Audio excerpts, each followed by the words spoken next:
6 август 25 година правя оксалова киселина и глицерин. Вече съм го разтопил на етоскотлон на 80 градуса до прозрачност, и то прозрачно така. С спринцовка дърпам 40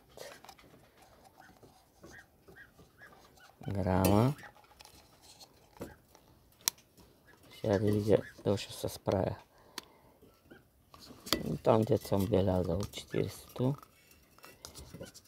Дано се справя.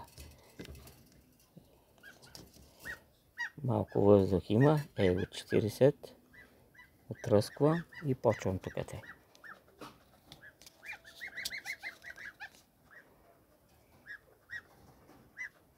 На открито го правя. Гледам горе-долу по 13 мл на парче. Да е равномерно.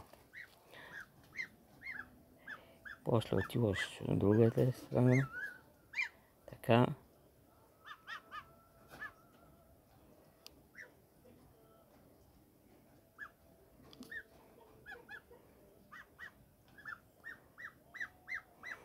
Казва, че в последствие са обединявали, уеднаквявали са били, пък не вярвам. Това са кърпи такива. Зимарказ, те ги правят в едни други. Реже ги на 3 парчета, те са 2 ката.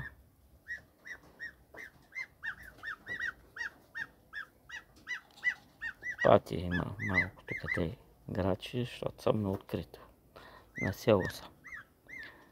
Някъде да е. Така, оп, слагам го тук. И сега правя следното. Тук тъй с една ръка да видим, ще стане работа.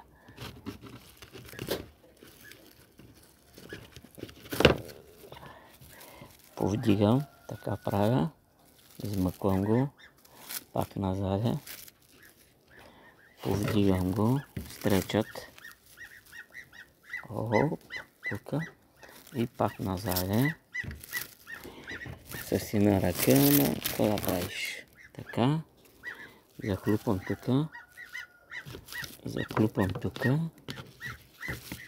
Малко издърпам. И така. Да залепне. Тук.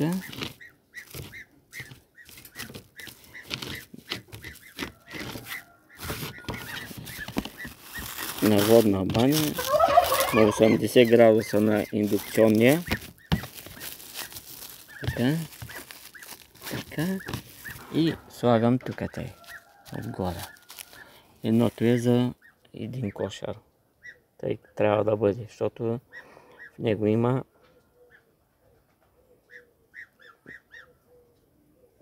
20 грама оксалова киселина и глицерин.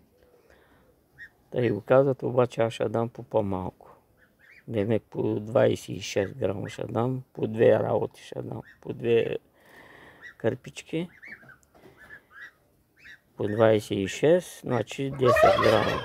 13 грама оксалова и 13 глицерин. И това е, те го грезели. Викат, сега ще видим, ще грезят ли, няма ли. Край.